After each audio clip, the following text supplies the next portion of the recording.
Tous.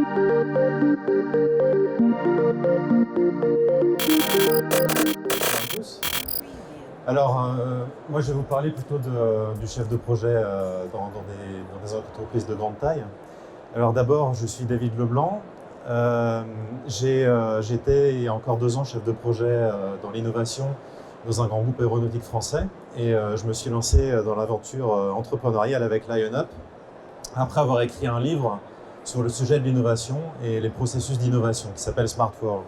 Alors, comme le métier de chef de projet, c'est quelque chose qui peut être assez large, l'idée que moi j'ai du chef de projet, c'est quelqu'un qui vient dans l'entreprise avec son expérience, ses connaissances, son réseau, sa curiosité, et qui va travailler avec l'ensemble des collaborateurs de l'entreprise, qui n'a pas forcément d'équipe à lui. Donc l'entreprise va lui présenter une mission. Par exemple, ici, j'ai choisi d'implémenter la RSE dans l'entreprise. Le chef de projet, lui, va convertir cette mission en projet au pluriel. Par exemple, créer une charte éthique, créer des espaces de détente, mettre en place des normes environnementales. Et en fonction de la pertinence des projets par rapport à la mission, les sponsors et la direction de l'entreprise vont sélectionner les projets les plus intéressants. Et donc c'est ce qui va permettre donc au chef de projet de mener ses missions au succès. Globalement, il y a deux typologies de chefs de projet. Il y a ceux qui ont une mission plutôt orientée sur la recherche et développement vis-à-vis du produit qui est vendu au client par l'entreprise. Par exemple, au sein de l'automobile, ces chefs de projet vont être concernés par les systèmes de détection d'endormissement au volant qui concernent directement le client, l'utilisateur. Au sein d'une société aéronautique, ça va être, par exemple, au niveau des procédés, un nouveau procédé de collage de matériaux composites. Il y a une autre catégorie de chefs de projet qui va s'intéresser, elle, à exploiter la nouveauté pour améliorer l'entreprise. Si on parle de la direction qualité, donc qui est en charge des processus de l'entreprise, ça va être par exemple des sujets de restructuration de la société autour de fonctionnalités plutôt que autour de produits, de technologies.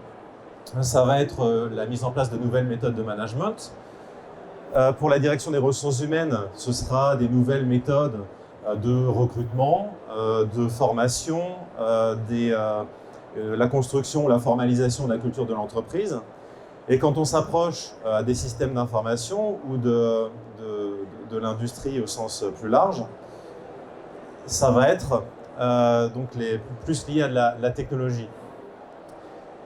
Déjà aujourd'hui, il faut vraiment prendre conscience d'une chose, c'est qu'en l'espace de 10 ans, il y a eu une énorme évolution au niveau des technologies. En 2008, c'est l'apparition des cartes Arduino qui commencent à être utilisées par le grand public. On a des enfants de 10 ans qui ont été capables de commencer à fabriquer des objets connectés par eux-mêmes. C'est la carte Arduino qui a permis ensuite de faire les premières imprimantes 3D grand public avec la RepRap 2e génération, qui s'est répandue énormément et qui a eu l'impact qu'on connaît aujourd'hui. Aujourd'hui, on voit des imprimantes 3D partout. C'est l'apparition des cobots, c'est l'apparition du Bitcoin avec son mécanisme de blockchain qui remet complètement en question la confiance entre les tiers et qui propose une solution complètement innovante basée sur Internet, les réseaux de confiance, etc. C'est Google qui se lance dans l'aventure du véhicule autonome et qui donne un coup de fouet de ce côté-là. C'est Elon Musk qui démontre que les véhicules électriques sont finalement porteurs et ont un intérêt pour tous. Il lance aussi les SpaceX avec sa première fusée qui réussit. C'est l'iPhone 2e génération qui a un énorme succès. Bref, on a un énorme chamboulement de toutes les technologies et entre 2008 et 2012 à peu près. C'est là où ce qu'on connaît aujourd'hui, ce qui est présenté ici, a commencé. Donc moi, au niveau du travail, du métier de chef de projet, j'ai vu une évolution sur 3 axes. Ces 3 axes, c'est l'axe du processus, de la culture et de la course à la technologie. Au niveau du processus, donc on va désormais plus parler d'expérience client. On va se mettre à la place du client, on va créer des parcours clients On va viser des outils donc intuitifs, basés sur ce que le client serait à même de faire par lui-même. On va se baser sur des émotions, sur des ressentis. Quand on parle de l'industrie, on va créer des value stream mapping, qui sont en fait la représentation sous forme de processus du mode de fonctionnement des entreprises et de la production. On va donc être amené à créer des use cases. Pour l'industrie 4.0, on pense donc processus qualité. On revoit vraiment cette partie-là. Et la technologie devient un outil. En fait, la technologie, on prend conscience qu'elle n'est pas forcément un objet de compétitivité. Il faut qu'elle soit bien exploitée vis-à-vis du processus, sinon on crée ce qu'on appelle des bottlenecks, des freins. On crée des freins en intégrant les mauvaises technologies au mauvais endroit. Et ça, pour le chef de projet, qu'est-ce que ça implique? Ça implique qu'il acquiert une connaissance du métier qu'il va servir.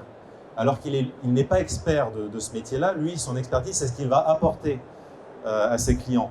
Et donc, il y a des techniques pour ça qui sont inspirées du Lean 5S, donc qui date d'il y a quelques temps et qui a évolué et dont on parle beaucoup ces dernières années. Il va animer des ateliers de design thinking et il va remplacer ce qu'avant, on créait un objectif de long terme et on essayait d'aller dans cette direction-là.